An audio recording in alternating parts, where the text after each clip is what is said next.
Hello guys, subscribe करिए spoken English by genesis को और बेल आइकन को दबाना मत भूलिएगा। इंग्लिश सीखने की एक भी वीडियो आपको मिस नहीं करनी है।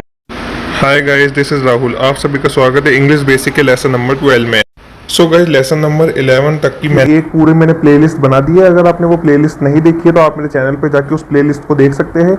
अब बाद से ये मेरी लेसन नंबर 2 चालू हुआ है हमारा बेसिक का, तो ये दूसरी प्लेलिस्ट ये कंप्लीट होने के बाद मैं इसकी भी प्लेलिस्ट बना दूंगा। अगर आपने अभी तक मेरे चैनल पे नए आए हैं तो आप उस वाली प्लेलिस्ट को मेरे चैनल पे जाके देख सकते हैं। सो गाइस, आज का हमारा टॉपिक है नाउन। नाउन जिसे हम हिंदी में कहते हैं संज्ञा। अब हम आज इसके डेफिनेशन और इसके टाइप्स के बारे में जानेंगे। ये नाउन का पार्ट 1 है। अभी इसके और भी पार्ट्स आएंगे क्योंकि एक लंबा वीडियो लेक्चर बनाने के बाद आप लोग वो देख नहीं पाएंगे ज़्यादा टाइम के लिए, तो मैं इसको पार्ट्स के हिसाब से बनाऊंगा। ये पार्ट 1 है, अब कल इसका पार्ट 2 भी आ जाएगा। तो आज आप इसके बारे में, इसकी डेफिनेशन और इसके टाइप्स के बारे में थोड़ा जानेंगे इस वीडियो लेक्चर में। सो गाइस, नाउन एक काफ़ी इंपॉर्टेंट टॉपिक है जिसके बारे में आज हम डिस्कस करने वाले हैं। तो आप इस वीडियो लेक्चर को मिस मत करिएगा, पूरा देखिएगा, क्योंकि नाउन को सीखने के बाद आपको काफ़ी सारी नई चीज़ें सीखने का जरूर मिलेगी। मैं आपको विश्वास दिलाता हूँ कि इस नाउन के बारे में आपने आज तक ऐसा नहीं देखा होगा। मैं आपको इसमें एक एक चीज़ बिल्कुल परफेक्टली बताऊंगा, तो इस वीडियो लेक्चर को पूरा देखिए। सो गाइस, आइए स्टार्ट करते हैं। अब देखिए, अगर मैं आपसे कहूँ कि पुलिस के साथ आप इज और आर दोनों लगा सकते हैं तो ये कैसे संभव है, ये भी मैं आपको इस वीडियो लेक्चर में बताऊंगा। पुलिस के साथ आप इज और आर का यूज जब दोनों का ही यूज़ कर सकते हैं यार, लेकिन ये डिपेंड करता है कि किस कॉन्टेक्स्ट पे बात हो रही है। इस सिचुएशन में आपको इज का यूज़ करना है और कहाँ पर आपको आर का यूज़ करना है, ये अगर मैं आपसे पूछूं तो क्या आप जानते हैं इस बारे में, तो ये भी मैं आपको इस वीडियो लेक्चर में बताऊंगा। आगे देखते हैं। अगर मैं आपसे कहूँ इंडिया, जो कि हमारे देश का नाम है, इसके साथ आपको हैज़ और हैव दोनों का यूज़ करना पड़ता है अलग अलग सिचुएशंस में, यानी अलग अलग कॉन्टेक्स्ट में। मैथमेटिक्स, फिजिक्स, किसी भी सब्जेक्ट का नाम, ये कौन सा नाउन है, प्रॉपर है, कॉमन है, मटेरियल है, कलेक्टिव है, कॉन्क्रीट है, एब्स्ट्रैक्ट है, कौन सा नाउन है, क्योंकि इससे रिलेटेड ग्रामर आपको पता होनी चाहिए, खासकर कॉम्पिटिटिव एग्जाम्स के पॉइंट ऑफ व्यू से। और अगर आप 10th में या 12th में पढ़ रहे हैं तो भी ये काफ़ी ज़रूरी है। स्पीकिंग के भी पॉइंट ऑफ व्यू से आज आपको काफ़ी सारी चीज़ें यहाँ पर सीखने को मिलेगी। आगे बढ़ते हैं। एयर, वाटर, सनलाइट, ये कौन सा नाउन है, ये भी मैं आपको इस वीडियो लेक्चर में बताऊंगा। आगे देखते हैं। ग्रीफ, ग्रीफ यानी होता है शोक, यानी दुख, यानी बहुत ज़्यादा दुख, ये नाउन है। लेकिन सैड, ये नाउन नहीं है, लेकिन सैडनेस ये नाउन है। आगे देखते हैं। जॉय नाउन है, हैप्पी नाउन नहीं है, हैप्पीनेस नाउन है। ऐसा क्यों? मनी, मनी मतलब पैसा। आप में से अधिकतर लोग कहेंगे पैसे को हम गिन सकते हैं तो ये काउंटेबल नाउन है, लेकिन फिर भी यहाँ पर ये अनकाउंटेबल कैसे है, ये भी मैं आपको इस वीडियो लेक्चर में बताऊंगा। तो आपकी नॉलेज के लिए बता दूं, अनकाउंटेबल जिसे गिना नहीं जा सकता। और स्टार, स्टार मतलब तारे। तारों को तो आप में से अधिकतर लोग कहेंगे कि गिना नहीं जा सकता, वो तो इतने सारे होते हैं। फिर यहाँ पर मैंने काउंटेबल नाउन, काउंटेबल क्यों लिखा है, सारी बातें आज हम इस वीडियो लेक्चर में डिस्कस करने वाले हैं। तो आइए शुरुआत करते हैं।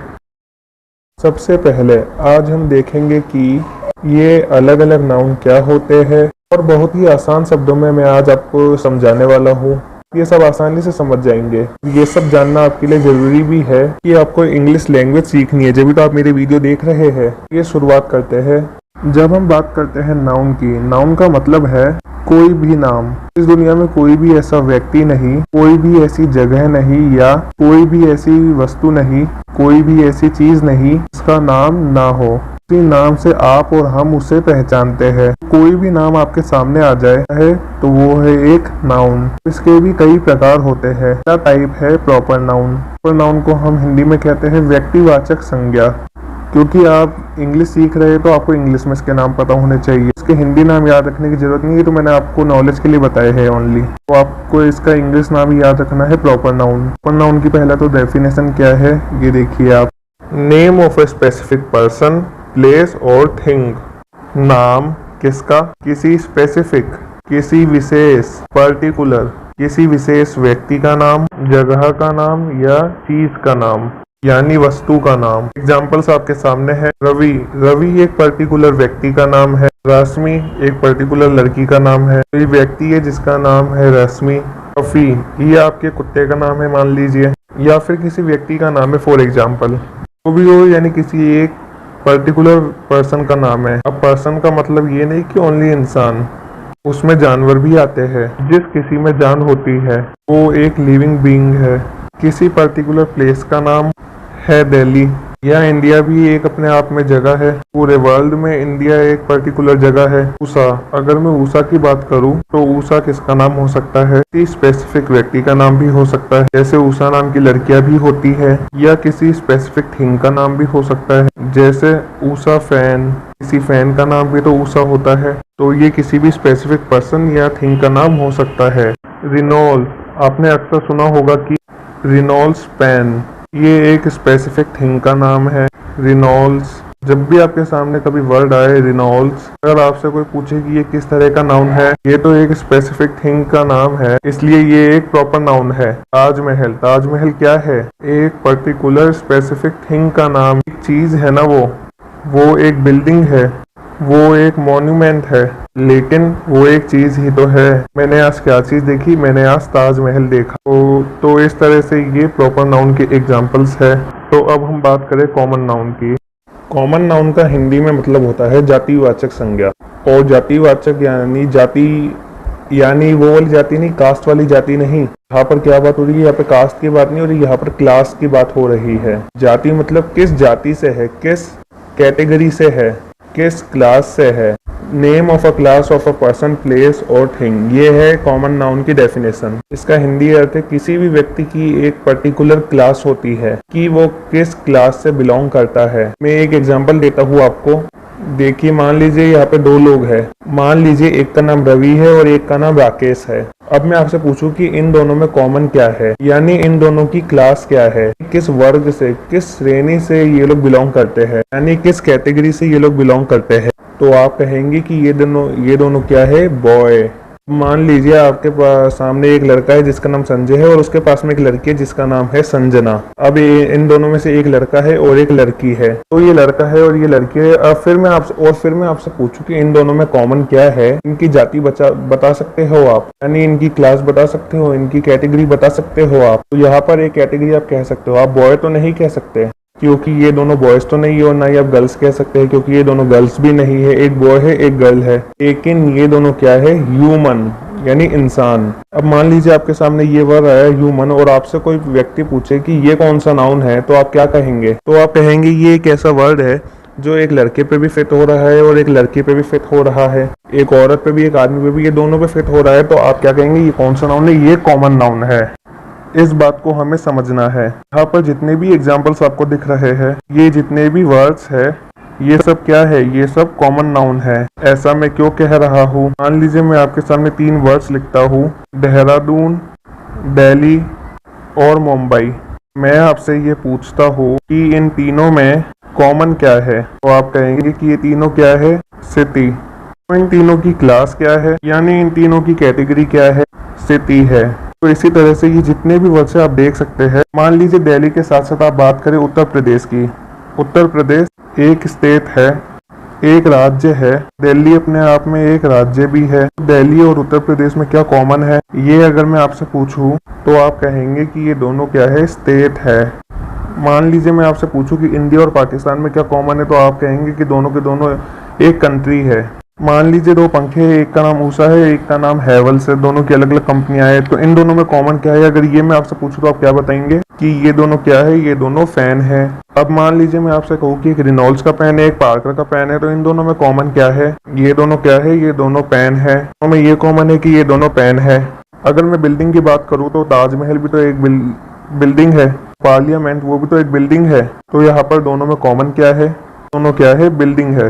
मैं बात करूं मॉन्यूमेंट की, ताजमहल एक मॉन्यूमेंट भी है और कुतुब मीनार भी तो एक मॉन्यूमेंट है। तो इन दोनों में कॉमन क्या है? दोनों मॉन्यूमेंट्स है। तो इस तरह से ये है कॉमन नाउन। अब हमारा तीसरा टाइप है मटेरियल नाउन। हिंदी में कहा जाता है पदार्थवाचक संज्ञा। इसकी डेफिनेशन है नेम ऑफ अ मटेरियल और सब्सटेंस। मटेरियल मतलब होता है सामग्री, सब्सटेंस मतलब होता है पदार्थ। कोई भी मटेरियल या कोई भी सब्सटेंस जो कि नेचर ने हमें दिया या फिर हमने बनाया। नेचर ने हमें क्या क्या दिया? जैसे गोल्ड, सिल्वर, सोल यानी नमक, एयर, ये सब हमें नेचर ने दिया है ना। वाटर, पानी हमें किसने दिया है? नेचर ने ही तो दिया है, पानी हमने तो नहीं बनाया है। स्टोन, पत्थर, सनलाइट यानी सूरज की किरणें या उसकी रोशनी, उसे हम कहेंगे सनलाइट। मिल्क मतलब दूध, ये कहाँ से हमें मिला? ये हमें नेचर से मिला। और सीमेंट, ये हमने बनाया है। ब्रिक यानी ईट, ये भी हमने बनाई है। घी, ये भी हमने बनाया है। उस दूध से हमने क्या बना दिया? घी बना दिया। क्लोथ, कपड़े, ये भी हमने बनाए हैं। तो कुछ मेन मेड है और कुछ बाय नेचर हमें मिला है। और ये जितने भी वर्ड्स आप यहाँ पर देख रहे हैं ना, ये सभी कॉमन नाउन भी तो है। कॉमन नाउन कैसे? मान लीजिए आपके सामने एक हाथ में भी गोल्ड है और दूसरे हाथ में भी गोल्ड है, तो आप कहेंगे इन दोनों में कॉमन क्या है? तो ये इन दोनों में कॉमन क्या है? ये दोनों क्या है? गोल्ड। अब आपकी एक साइड में भी पानी है और दूसरी साइड में भी पानी है, अगर कोई कहे कि इन दोनों में कॉमन क्या है, तो ये दोनों क्या है? वाटर। तो इसलिए ये दोनों कॉमन है। एक तरफ से मान लीजिए सूरज की रोशनी आ रही है और दूसरी तरफ से भी सूरज की रोशनी आ रही है, तो ये दोनों क्या है? इन दोनों में कॉमन क्या है? ये दोनों क्या है? सनलाइट है। ये भी दूध है, ये भी दूध है, इन दोनों में कॉमन क्या है? मिल्क। तो ये जितने भी वर्ड्स है ये कॉमन नाउन भी है, क्योंकि ये किसी न किसी मटेरियल और सब्सटेंस का नाम है, इसलिए ये मटेरियल नाउन भी है, यानी पदार्थवाचक संज्ञा की कैटेगरी में भी ये सब आते हैं। देखिए हमारा नेक्स्ट नाउन है कलेक्टिव नाउन। हिंदी में इसका मतलब है समूहवाचक संज्ञा।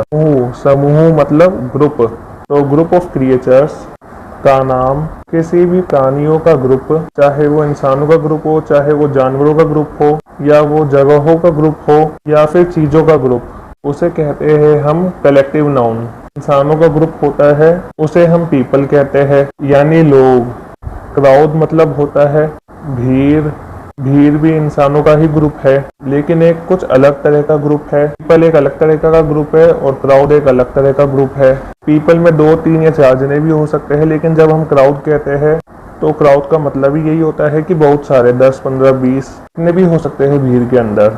और पुलिस भी अपने आप में एक डिपार्टमेंट भी है और वो कई लोगों का ग्रुप भी है, क्योंकि वहाँ पर कई सारे इंडिविजुअल ऑफिसर्स भी है।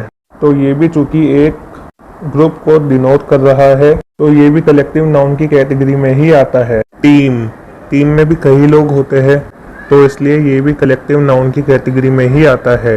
हर्ड, जैसे हम कभी कभार कहते हैं अ हर्ड ऑफ काउस, गायों का समूह, गायों का एक ग्रुप। हर्ड मतलब गायों का यानी क्रिएचर्स का एक ग्रुप, तो इसलिए ये भी एक कलेक्टिव नाउन है। स्टेट, जैसे कि उत्तराखंड, उत्तर प्रदेश, मध्य प्रदेश, ये सभी क्या है? ये सभी स्टेट है और इनके अंदर कई सिटीज आती है, इसलिए क्योंकि ये ग्रुप ऑफ सिटीज है, इसलिए ये कलेक्टिव नाउन है। कंट्री, ये ग्रुप ऑफ स्टेट्स है, कई स्टेट्स का ग्रुप होती है एक कंट्री, इसलिए ये भी एक कलेक्टिव नाउन है। और फ्लीट किसे कहते हैं? नाव के जैसे अ फ्लीट ऑफ शिप्स, नाव का ग्रुप एक साथ चलता है जो, उसे कहते हैं फ्लीट।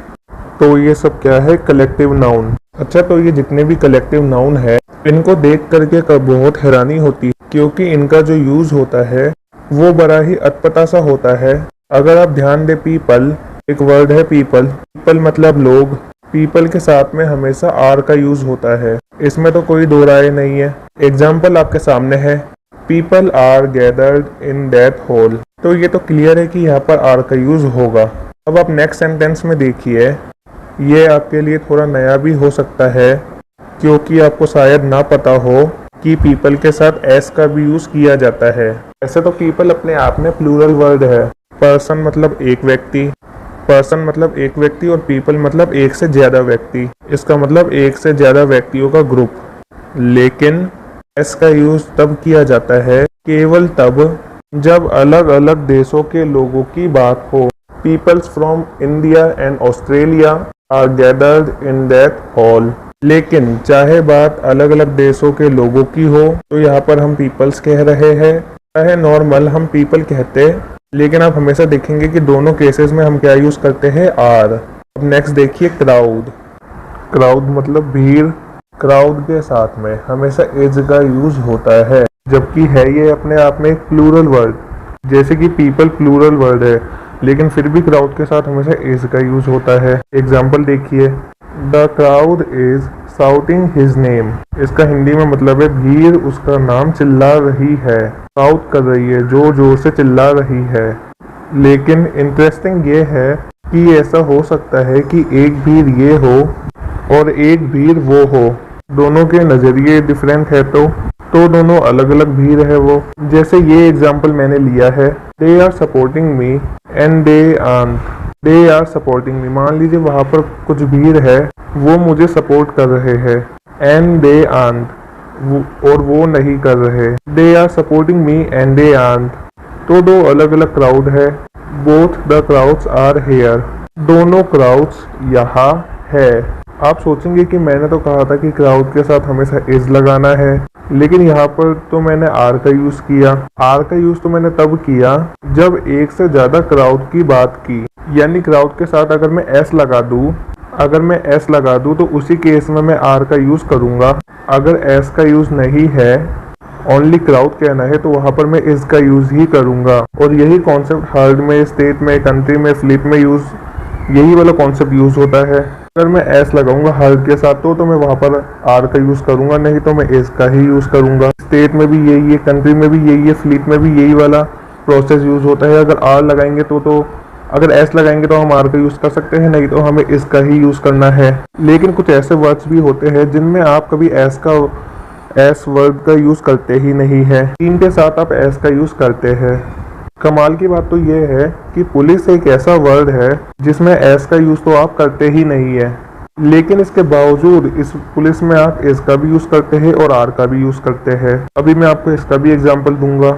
टीम के साथ क्या है, टीम में अगर एस आप नहीं भी लगाते, उसके बावजूद आप उसमें इज और आर दोनों का यूज कर सकते हैं। अभी ये एग्जांपल्स भी मैं आपको देने वाला हूँ, लेकिन उससे पहले जिस तरह से क्राउड के साथ इज, जब एक से ज्यादा क्राउड की बात हुई तो हमने उसको क्राउड्स कर दिया और उसके साथ में हमने आर का यूज किया। यही कॉन्सेप्ट आपने यहाँ पर फ्लीट के साथ देखा। अ फ्लीट ऑफ शिप्स, जहाजों का एक ग्रुप, जिसे हम बेड़ा भी तो कह सकते हैं, यानी जहाजों का एक बेड़ा है। यहाँ पर सब्जेक्ट मेन फ्लीट है, तो आप हमेशा इसके साथ क्या यूज कर रहे हैं, is. A fleet of ships is sailing together. Sail यानी होता है जल यात्रा करना, यानी पानी में जब आप यात्रा करते हैं तो उसे आप सेल कहते हैं। नेक्स्ट सेंटेंस में आप देख सकते हैं कि यहाँ पर एक फ्लीट नहीं है, एक से ज्यादा फ्लीट है। यहाँ पर एक से ज्यादा है इसलिए यहाँ पर हमने एस लगा दिया, तो जब मैंने यहाँ पर एस लगा दिया तो अब मैं इसके साथ आर का यूज करूंगा। Two fleets of ships are sailing together, जहाजों के दो बेड़े। जहाजों का ग्रुप ये है और कुछ जहाजों का ग्रुप वह है। Two fleets of ships are sailing together, are. यहाँ पर आपने देखा कि मैंने आर का यूज किया है। अब बात करते हैं पुलिस और टीम की।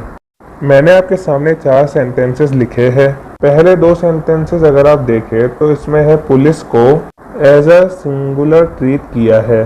सिंगुलर यानी एक वचन, इसलिए मैंने यहाँ पर इज का यूज किया, और दूसरे वाले में मैंने हैज का यूज किया। नीचे वाले 2 सेंटेंसेस में मैंने पुलिस को प्लूरल में यूज किया है। एज ए बहुवचन ट्रीट किया गया है, यानी एज ए प्लूरल ट्रीट किया गया है, यानी एक से ज्यादा, इसलिए यहाँ पर हमने आर का यूज किया और हैव का यूज किया। तो होता यह है कि जब भी हम पुलिस को एक डिपार्टमेंट के रूप में देखते हैं, एज ए यूनिट देखते हैं, एज ए ऑर्गेनाइजेशन देखते हैं, एज ए इंस्टीट्यूशन देखते हैं, ऐसे में इसे एज ए सिंगुलर ट्रीट किया जाता है। तो आप ऐसा समझिए कि मानो जैसे यहाँ पर डिपार्टमेंट छुपा हुआ है। The police department is investigating it, police department इसे इन्वेस्टिगेट कर रही है। भले ही सेंटेंस लिखा है the police is investigating it, मानो कि ये ऐसा है कि the police department is investigating it. ठीक यहाँ पर भी the police department has been searching that criminal for a long, police department उस क्रिमिनल को लंबे समय से ढूंढ रही है। तो कुल मिलाकर यहाँ पर डिपार्टमेंट मानो छुपा हुआ है। तो ये तो हो गया एक कॉन्सेप्ट, जब आपने पुलिस को एज ए ऑर्गेनाइजेशन और एज अ यूनिट ट्रीट किया हो। अच्छा, अब हमारा दूसरा केस है जहाँ पर आप पुलिस को एज ए ऑर्गेनाइजेशन नहीं, बल्कि जैसे मानो कि ऑफिसर्स की आप बात कर रहे हैं। यहाँ पर आप पुलिस ऑफिसर्स की बात कर रहे हैं, ऐसे में आप उसे प्लूरल ट्रीट करते हैं। तो ऐसे मानो जैसे कि इस सेंटेंस में द पुलिस ऑफिसर्स, यहाँ पर ऑफिसर्स छुपा हुआ है। जैसे ऊपर वाले सेंटेंसेस में डिपार्टमेंट छुपा हुआ था, वैसे ही यहाँ पर ऑफिसर्स छुपा हुआ है। The police officers are patrolling in my area to maintain peace, police officers मेरे एरिया में पेट्रोलिंग कर रहे हैं, यानी चक्कर लगा रहे हैं शांति बनाए रखने के लिए। और नेक्स्ट सेंटेंस में भी the police have enjoyed the party with their families. यहाँ पर भी ऐसा मानो कि यहाँ पर ऑफिसर्स लिखा हुआ हो, यहाँ पर ऑफिसर्स लिखा हुआ होता लेकिन यहाँ पर लिखा हुआ नहीं है। आप लिखो ना लिखो बात एक ही है। The police officers have enjoyed the party with their families. Police officers party enjoy कर चुके हैं अपनी फैमिलीज के साथ। तो कुल मिलाकर जब आप पुलिस को एक ऑर्गेनाइजेशन की तरफ से देखते हैं तो वहाँ पर आप इस का यूज़ करते हैं, और जब आप पुलिस को ऑफिसर्स की तरह देखते हैं तो वहाँ पर आप आर का यूज़ करते हैं। अब हम बात करेंगे टीम के बारे में। टीम से रिलेटेड यहाँ पर मैंने 2 एग्जाम्पल्स लिए हैं, और जैसे पुलिस का कॉन्सेप्ट है वैसे ही टीम का भी कॉन्सेप्ट है। आप टीम को एज अ यूनिट देखें कि ये पूरा एक यूनिट है, ये पूरा एक ऑर्गेनाइजेशन है, तो वहाँ पर आप इसे सिंगुलर ट्रीट करेंगे। और जब आप टीम के प्लेयर्स के रूप में देखें तो आप इसे प्लूरल ट्रीट किया जाता है। जैसे हमने देखा था पुलिस के ऑफिसर्स। पहला sentence the team is going to England next month. Team अगले महीने इंग्लैंड जा रही है। यहाँ पर पूरी टीम एक यूनिट की तरह अगले महीने इंग्लैंड जा रही है। और जब मैं यहाँ पर कहता हूँ the team are shopping today, team आज शॉपिंग कर रही है because they want to be relaxed. हो सकता है कल उनका मैच हो तो आज वो रिलैक्स होना चाहते हैं, इसलिए आज वो शॉपिंग करने आए हैं। तो यहाँ पर टीम्स के प्लेयर कर रहे हैं शॉपिंग। यहाँ पर टीम शॉपिंग नहीं कर रही, टीम के प्लेयर शॉपिंग कर रहे हैं। तो ये तो बात हुई कलेक्टिव नाउन की। कुछ वर्ड्स हमेशा सिंगुलर है, कुछ वर्ड्स हमेशा प्लूरल है, और कुछ वर्ड्स सिंगुलर भी ट्रीट किए जाते हैं और प्लूरल भी ट्रीट किए जाते हैं।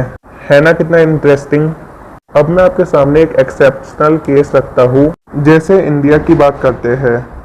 इंडिया एक कंट्री का नाम है, एक स्पेसिफिक नेम है वो एक कंट्री का, इसलिए ये एक प्रॉपर नाउन भी है।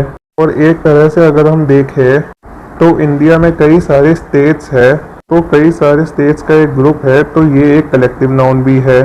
आपको जानकर हैरानी होगी जब भी इंडिया को एज अ कंट्री आप देखते हैं तो इसे हमेशा सिंगुलर ट्रीट किया जाता है। तो इसलिए आप यहाँ पर देख रहे हैं कि यहाँ पर इसका यूज किया गया। India is the largest democracy in the world. Bharat दुनिया का सबसे बड़ा लोकतंत्र, सबसे बड़ी डेमोक्रेसी है। और ये जो दूसरा एग्जाम्पल है, इंडिया हैव 11 प्लेयर्स। यहाँ पर इंडिया को एज अ टीम देखा गया है। जब एज अ टीम देखा जाए किसी को, किसी भी कंट्री को, तो हमेशा उसे प्लूरल ट्रीट किया जाता है, इसीलिए यहाँ पर हैव का यूज किया गया है। एक एग्जाम्पल मैं और आपके सामने रखता हूँ। मान लीजिए मैं कहूँ कि India have won the match. India have won the match. यहाँ पर इंडिया को कैसे देखा जा रहा है, एज अ टीम देखा जा रहा है, इसलिए यहाँ पर हैव का यूज हुआ है। अब इसके बाद हम आगे मूव करेंगे कॉन्क्रीट और एब्स्ट्रैक्ट नाउन पे, लेकिन अगले पार्ट में, पार्ट 2 में। ये भी कल आ जाएगा, तो कल आप इसका पार्ट 2 देखना मत भूलिएगा। आज के लिए यही तक। मुझे उम्मीद है आपको ये वीडियो लेक्चर पसंद आया होगा। पसंद आया हो तो वीडियो को लाइक करिए, इस वीडियो को ज़्यादा से ज़्यादा शेयर करिए, चैनल को सब्सक्राइब करिए। Thanks for watching.